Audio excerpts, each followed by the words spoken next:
Waraanni Israa'el fi Iraan gidduu jiru guyyaa guyyaan hammaataa dhufeera. Kana gidduutti taatee rifachiisan Iraan muudachuun dhagahame. Waqtii misaa'eloonni fi jeettiiwwan balali'uu itti fufan girgirri lafaa cimaan kaaba Iraan raase. Xiinxaltoonni addunyaa immoo Iraan meeshaa niikuleeraa lafa jalatti yaaluun girgirri lafaa kun uumamuu hin oolu jechuun shakkaniiru. Wanti akka wallabdee waraanatti jalqabe amma gara muddama guutuu jireenya nama hundaa jeequtti ce'eera. Jechuunis namoota nagaa ajjeesuun magaalota raasuu fi addunyaa yaaddoo keessa galche. Oduu kanaan dirree waraana UN fi marii nagaa irraa odeeffannoo haaraa isiniif kenna.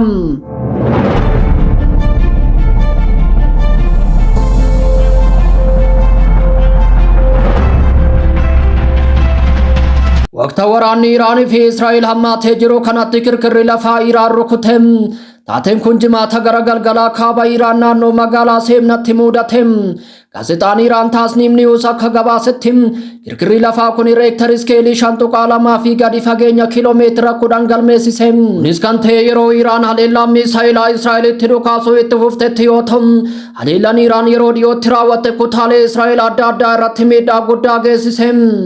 Kunis kallattii wiirtuu teekinooloojii waajjira Microsoft fi bu'uuraalee waraanaa irratti miidhaa guddaa qaqqabsiiseera. Haleellaan Iraan kaleessa gaggeessite misaa'ilota 20 kan hirmaachise ta'uu miidiyaaleen Israa'el gabaasaniiru. Haleellaan jalqabaa Kooshdaan naannoo Neegaaf fi Haifaatti raawwatame. Namoota 17 kan madeesse fi isaan keessaa 3 haala hamaa keessa jiru jedhame. Dabalataan jimaata darbee Iraan paarkii teekinooloojii guddaa Gaafyaam jedhamu kan dhaabbilee waraanaa fi saayibarii sochiirra jiran of keessaa qabu rukutte. Haleellaan kun manneen hedduu irratti miidhaa kan qaqqabsiise yoo ta'u, naannoo sanatti abiddi guddaa mul'ateera. Akka gabaasaaleen ibsanitti haleellaan kun waajjira Microsoft kan rukute yoo ta'u, daandiin baaburaa Israa'el sababa miidhaa haleellaa kanaan qaqqabeen buufata yuunivarsiitii kaaba Beersheebatti argamu yeroof cufuu beeksise. Eegduu warraaqsaa Iraan waajjirri Microsoft kun waraana Israa'el waliin walitti dhiyeenyaan hojjechuuf qaama sirna weeraraa deeggaruu ta'uu isaatiin haleellaan irratti raawwatamuu beeksiseera. Qondaalonni Israa'el akka jedhanitti Iraan namoota naannoo buufata doonii fi masgiida keessa jiran dabalate yoo xiqqaate namoota 19 madeessite jedhaniiru. Israa'el akka jettutti Iraan namoota nagaa amantii hunda musliimota, kiristaanotaa fi yihuudoota irratti xiyyeeffatte jechuun himatte. Gama biraatiin ammoo eegdonni warraaqsaa Iraan haleellaa misaa'ilaa marsaa 17ffaa taasisaniin buufataalee waraanaa fi tarsiimoo guutuu Israa'el keessatti xiyyeeffachuun rukutuu beeksisaniiru. Teel Aviv, Haifaa fi Beersheebaa dabalatee haleellaa milkaa'e jechuun mirkaneessaniiru. Kanneen keessaa buufataalee qilleensaa Israa'el Naavaatiimii fi Hazaariim rukutuu ibse iddoowwan indaastirii fi wiirtuuwwan ajajaa kan dabalatu ture. Iraan wiirtuuwwan kunneen duula waraana Israa'el Gaazaa, Liibaanos, Yamanii fi amma immoo Iraan mataa ishee irratti gaggeessiteef gatii harkaa Israa'eliif kenname jette. Deebii kanaaf Israa'el haga sagantaa niikuleeraa ishee diigamutti Iraan haleeluu akka itti fuftu dhaadatte. Akkasumas mana maree nageenyaa dhaabbata mootummoota gamtoomanitti himte. Ambaasaaddarri Israa'el Daanii Daanoon waraana hin dhaabnu jechuun dhaabbata mootummoota gamtoomanitti himeera. Ambaasaaddarri Iraan dhaabbata mootummoota gamtoomanii Amiir Sa'iid gama isaaniin Ameerikaan waraana kana keessatti hirmaachuu akka dandeessu gabaasni amanamaa ta'ee jiraachuu akeekkachiisaniiru. Iraan yoo USA waraana kana keessa seente miidhaan hin suuphamne akka ishee mudatu akeekkachiifte.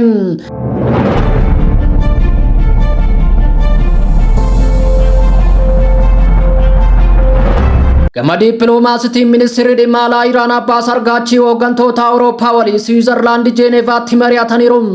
Iraan dippiloomaasii ilaaluuf kan qophooftu yoo weerarri Israa'el dhaabbate qofa jedhaniiru.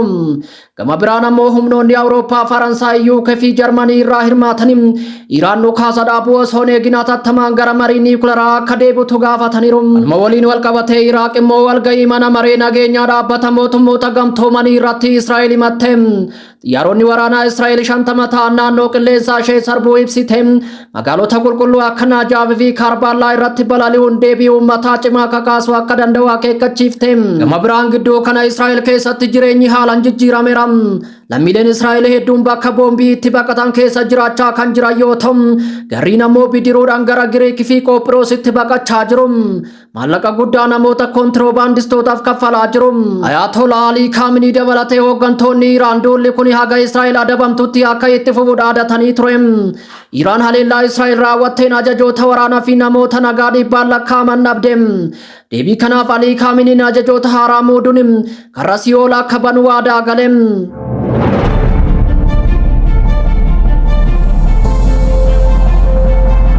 Gama biraa Waashingitanitti walga'ii sadarkaa olaanaa muummicha ministeera Israa'el Beniyaamin Netanyaahuu fi pirezidaantii USA Doonaald Tiraamp qondaalota USA dabaluun hirmaachiseera. Tiraamp waraana kana keessatti hirmaachuu fi dhiisuu isaanii torbee lama keessatti murtee kennu jedhamee eegama.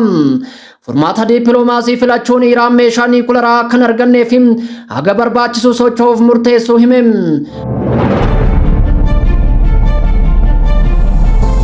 Waraanni Iraanii fi Israa'el gamlachuutiin haleellaan balaa geessisuu itti fufee kan jiru yoo ta'u, mariin dippiloomaasii Siwiizerlaand Jenevaatti eegaluu isaatiin mallattoon haaraa abdii nagaa mul'achaa jira jedhame.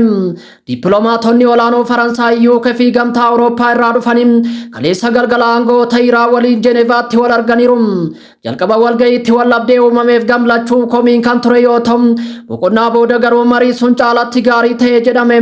Ministeerri dhimma alaa Iraan Abbaas Argaachii Iraan marii itti fufuuf qophii ta'uu himuun garuu yoo haleellaan Iraan irratti raawwatamu dhaabbate qofa ta'uu ibsaniiru. Akkasumas mirgi ofirraa ittisuu Iraan mariif kan inni aanne ta'uu fi mirga yuuraaniyeemii badhaadhessuu qaban akka hin dhiisne dubbataniiru. Hooggantoonni Awurooppaa gama isaaniin wallabdee kana dhaabuu fi Iraan gonkumaa meeshaa niikuleeraa akka hin arganne mirkaneessuu akka barbaadan himaniiru. Hoogganaan imaammata alaa gamtaa Awurooppaa Kaajaa Kaalas haasaa itti fufuu qabna jechuun sababni isaas waraanni dabalataa eenyullee hin gargaaru jedhani. Ministeerri dhimma alaa UK Deevid Laamii itti dabaluun yeroon kun yeroo balaa qabuudha. Marii itti fufiinsa qabuun nagaa nu barbaachisa jechuun ibse. Gama biraan Iraan USA waliin kan dubbannu yoo Israa'el haleellaa dhaabde qofa jette. USA'n immoo Iraan marii kallattii yoo barbaadde yuuraaniyeemii badhaadhessuu dhaabuuf waadaa galuu qabdi jechuun biyyoonni lamaanuu ijatti wal tufaniiru.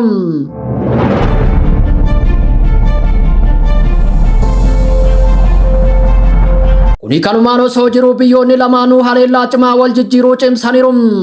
Haleellaan Israa'el Iraan bulchiinsa Kuuzeekistaan keessatti naannolee hedduu rukute, dho'iinsi magaalota hedduu keessatti mudate.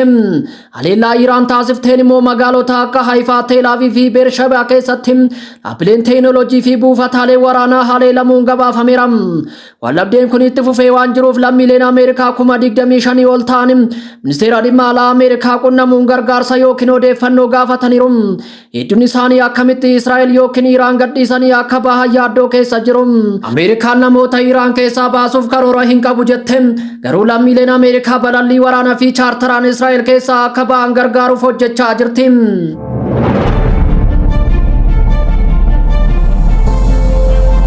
Lolli Israa'elii fi Iraan gidduu jiru obomboleettii abiddaa fi sodaatee dippiloomaasiin dadhabaateera.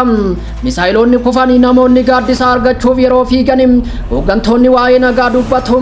Garuu waraana keessatti of argu. Biyyoota lamaan keessatti maatiin gadda guddaa keessa jiru. Magaalonni gubachaa jiru. Addunyaanis hafuura ishee qabattee ilaalaa jirti. Hooggantoonni daandii badiisaa filachuu yookiin dhumarratti uummata isaanii dhaggeeffatanii nagaa filachuu isaanii yeroo qofatu ibsa. Amma bahii giddu galeessaa qarqararra dhaabbattee jirti. Abdiin dhumtee balaan ol ka'aa jira. Dippiloomaatonni balbala marii banuuf yaalaa jiru. Garuu nageenyi dhugaa kan uumamu Iraanii fi Israa'el lamaan isaaniiyyuu jeequmsa kana dhaabuuf marii dhugaa jalqabuuf walii galuu qabu.